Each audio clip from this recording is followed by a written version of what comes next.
Korota ale mi sɔnna ka joli bɔn an bɛɛ kosɔn walisa ka cɛlabɛnni don ani sankolo lafa cɛ. Yesu joli yombe kumabo, Yesu joli yombe kumabo, Yesu joli yombe kumabo, Yesu joli yombe kumabo. Sagade dobe ye alade kelempe omi saraka kumabo aya joli bebon kanga hake noko Yesu joli yene kumabo. Alade joli fe, Yesu joli yombe kumabo.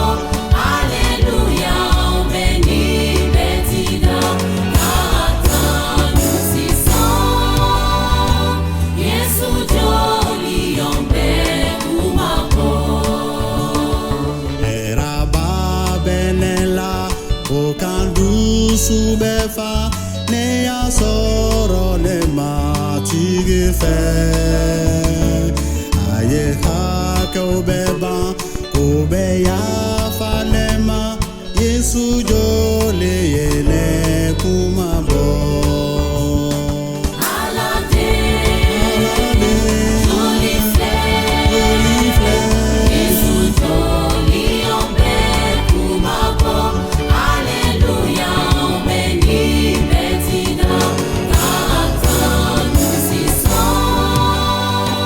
Yesu joli yombe kumabo.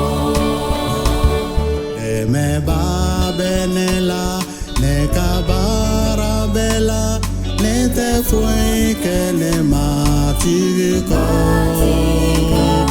aye ni senude atembla tu masi Yesu joli yene